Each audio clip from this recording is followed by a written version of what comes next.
Welcome to all of you in this video. Today we will discuss about subject, object and verb. आज हम discuss करने वाले हैं कि कर्ता, कर्म और क्रिया किसे कहते हैं और उदाहरणों के द्वारा समझेंगे कि व्हाट इज कर्ता, व्हाट इज कर्म एंड व्हाट इज क्रिया, सब्जेक्ट, ऑब्जेक्ट और वर्ब क्या होता है और सेंटेंस में किस प्रकार से यह यूज किया जाता है। तो चलिए देखते हैं। फर्स्ट है हमारा कर्ता, सब्जेक्ट को देख लेते हैं। आज हम हिंदी व्याकरण के अंतर्गत सिर्फ हिंदी में देखने वाले हैं कि कर्ता, कर्म एंड क्रिया किसे कहते हैं। ओके, तो फर्स्ट नंबर पर हम लोगों का आता है कर्ता। ओके, कर्ता को पहले हम लोग सीखेंगे कि व्हाट इज कर्ता, अर्थात कर्ता किसे कहते हैं। तो जो किसी कार्य को करता है, जो किसी कार्य को करता है, जो किसी भी कार्य को संपादित करता है, जो किसी भी कार्य को पूर्ण करता है, वह कर्ता होता है। ओके, अब आप लोग बोलेंगे कि कोई किसी कार्य को पूर्ण करता है, वो करता है। मान लीजिए हम तो ऐसा भी कार्य करते हैं जिसको अपूर्ण छोड़ देते हैं, कुछ कार्य करते रहते हैं, आधा को छोड़ देते हैं, तो उस कार्य को आखिर हम लोगों ने किया तो हम वहाँ पर हुए कर्ता। ओके, चाहे उस कार्य को आधा करो, अधूरा करो या फिर तो बैठे रहो ना करो, तो पर भी आप एक कर्ता हो, क्योंकि बैठ कर आप अगर टाइम पास कर रहे हो या बैठ रहे हो तो पर भी आप करता हो, क्योंकि आप अगर टाइम पास करने का कार्य कर रहे हो तो भी करता हो, बैठने का कार्य कर रहे हो तो पर भी आप करता हो, या हार्ड वर्क कर रहे हो तो पर भी आप करता होगे। ओके, तो चलिए देख लेते हैं। जो किसी भी कार्य को करता है, किसी वाक्य में अगर हम वाक्य की बातें करेंगे तो किसी वाक्य में जो किसी भी कार्य को संपादित करता है, अर्थात जो किसी भी कार्य को करता है वह कर्ता होता है। बोलने का सीधा अर्थ है कि अगर सेंटेंस में जो किसी कार्य को संपादित करता है तो उसके लिए जो भी शब्द प्रयोग किया जाता है, ठीक है, उस इंसान के लिए जो भी शब्द प्रयोग किया जाता है या उसके लिए जो भी शब्द प्रयोग किया जाता है वह कर्ता के अंतर्गत आता है। जैसे देखिए, जो किसी भी कार्य को करता है वह कर्ता कहलाता है। यहाँ पर थोड़ा सा आपको ध्यान देने की ज़रूरत है कि जो किसी भी कार्य को करता है, यहाँ पर कर्ता, ओके, करता, जो किसी भी कार्य को करता है, किसी भी कार्य को पूर्ण करता है या अधूरा करता है या फिर तो उसको करता है, ओके, वह कर्ता कहलाता है। जो किसी भी कार्य को करता है वह कर्ता कहलाता है। जैसे राम आम खाता है, ओके, तो खाने का कार्य कौन कर रहा है? राम कर रहा है, वहाँ पर राम क्या होगा? कर्ता होगा। जैसे मोहन जाता है, कौन जाता है? तो मोहन जाता है। ओके, तो मोहन यहाँ पर होगा कर्ता, क्योंकि जाने का कार्य कर रहा है मोहन। अगर बोलते हैं कि मोहन टाइम पास करता है, तो टाइम पास करने का कार्य कौन कर रहा है? मोहन, तो वहाँ पर मोहन होगा हमारा कर्ता। और हम बोलेंगे कि मोहन कुछ कार्य नहीं करता है, तो कुछ कार्य नहीं करने का कार्य कौन कर रहा है? मोहन कर रहा है, तो यहाँ पर मोहन ही कर्ता होगा।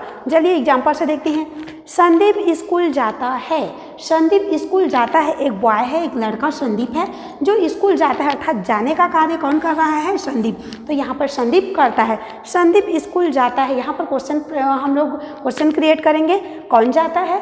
तो संदीप जाता है, संदीप करता हो गया, जाने का कार्य संदीप कर रहा है। या फिर तो हम लोग बोल देंगे कौन स्कूल जाता है, कौन स्कूल जाता है, तो यहाँ पर है संदीप, तो संदीप यहाँ पर करता हो गया। यदि हम बोलते हैं मोहन स्कूल जाता है, तो मोहन यहाँ पर हो जाएगा कर्ता, अर्थात सब्जेक्ट हो जाएगा।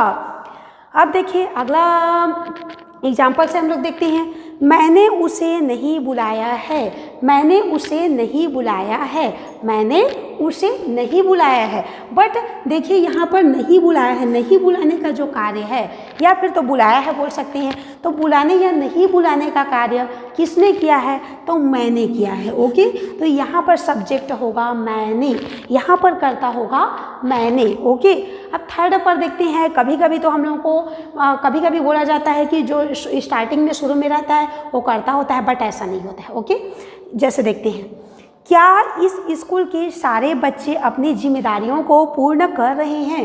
क्या इस स्कूल के सारे बच्चे अपनी जिम्मेदारियों को पूर्ण कर रहे हैं? क्या वे होमवर्क को कंप्लीट कर रहे हैं? क्या वे अनुशासन का पालन कर रहे हैं? इस प्रकार से। तो चलिए एक ही सेंटेंस से देखते हैं। क्या इस स्कूल के सारे बच्चे अपनी जिम्मेदारियों को पूर्ण कर रहे हैं? ओके, तो यहाँ पर देखेंगे पूर्ण कर रहे हैं, कौन पूर्ण कर रहे हैं? ठीक है, जिम्मेदारियों को, या जिम्मेदारियों को कौन पूर्ण कर रहे हैं? क्वेश्चन क्रिएट किए तो देखिए आंसर, इस स्कूल के सारे बच्चे, इस स्कूल के सारे बच्चे अपनी जिम्मेदारियों को पूर्ण कर रहे हैं। तो पूर्ण करने का कार्य, या फिर तो बोल सकते हैं अपनी जिम्मेदारियों को क्या पूर्ण कर रहे हैं?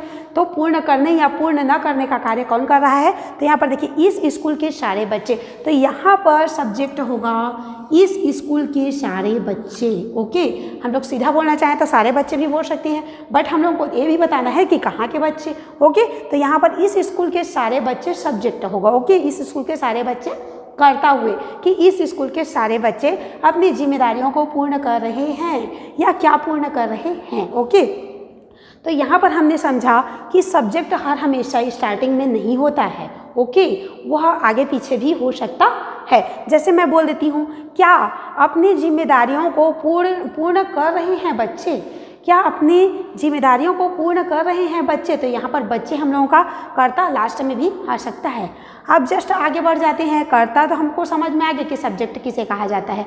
ओके, अब हम लोगों को थोड़ा सा और समझने की जरूरत है कि कर्ता कितने प्रकार के होते हैं। तो कर्ता तो हम लोग के 3 ही प्रकार के होंगे ना। एक तो प्रथम पुरुष का कर्ता होगा, एक मध्यम पुरुष का कर्ता होगा और एक उत्तम पुरुष का कर्ता होगा। जैसे एग्जाम्पल के थ्रू पर जैसे मैं पहले ले लेती हूँ, ठीक है, जैसे मैं इस कार्य को करती हूँ तो उत्तम पुरुष की कर्ता हो गई। तुम इस कार्य को करते हो तो तुम, ये मध्यम पुरुष के अंतर्गत आ गया।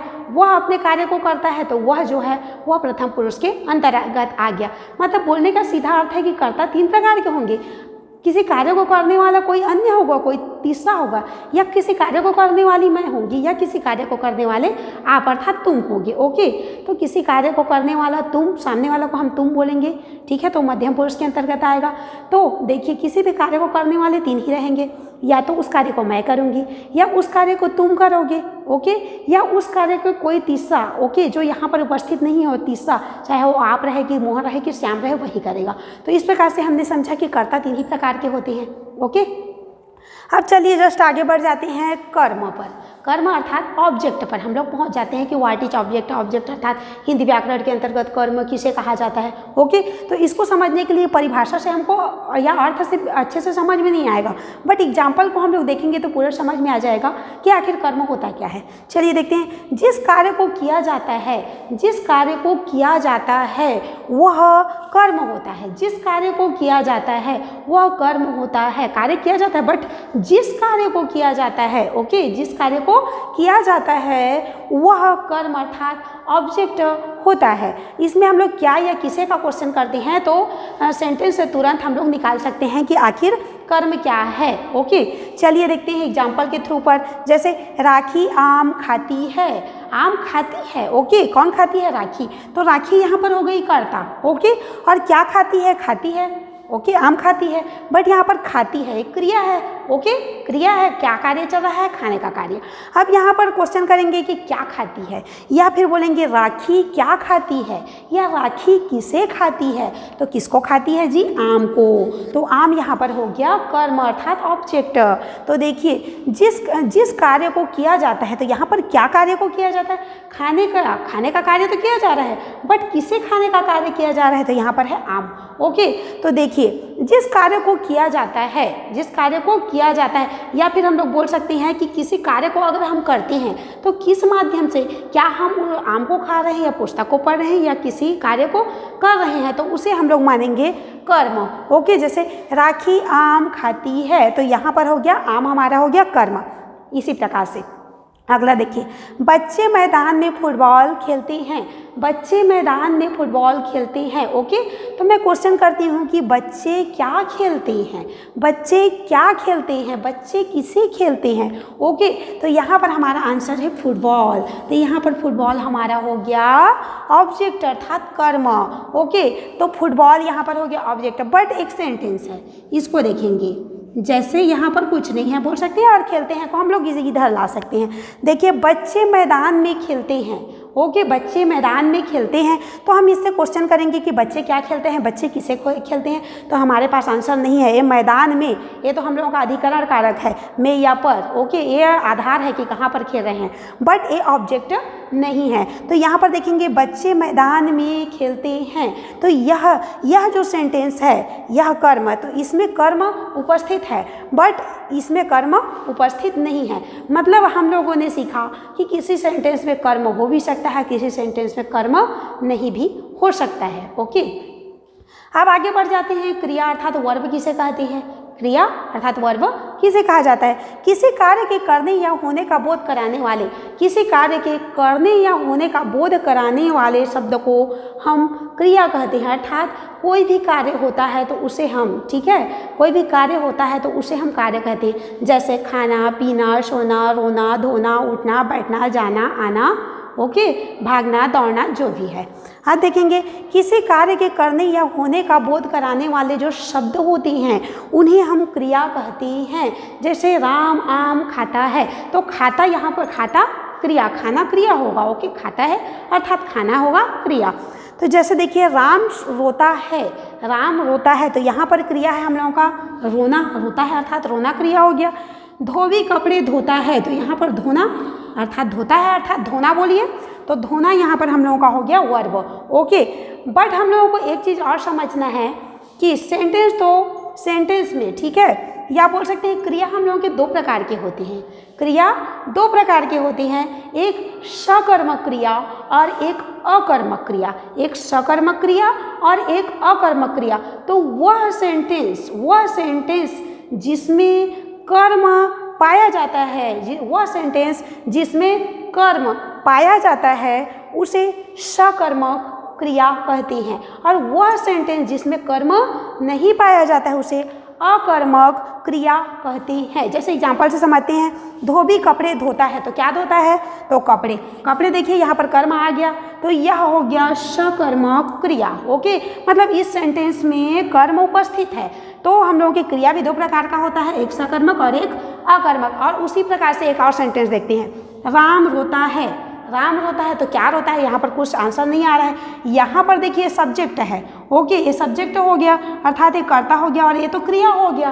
तो यहाँ पर हम लोगों का कर्म उपस्थित नहीं है, तो हम लोगों ने जैसे राम रोता है, ठीक है, रोना यहाँ पर तो क्रिया हो गया, राम हमारा सब्जेक्ट हो गया अर्थात कर्ता हो गया, और यहाँ पर हम लोगों का कर्म नहीं है। अतः हम लोगों ने समझा कि सेंटेंस दो प्रकार के होते हैं, एक सकर्मक एक अकर्मक, या बोल सकते हैं सीधा कि क्रिया, ठीक है। सेंटेंस तो कई प्रकार के हो सकते हैं, क्रिया दो प्रकार की होती है, एक सकर्मक क्रिया और एक अकर्मक क्रिया। सकर्मक क्रिया वह है जिस क्रिया के साथ कर्म पाया जाता है, जैसे कपड़े धोता है, ओके, और जिस वाक्य में कर्म नहीं पाया जाता है उसे हम अकर्मक वाक्य कहेंगे।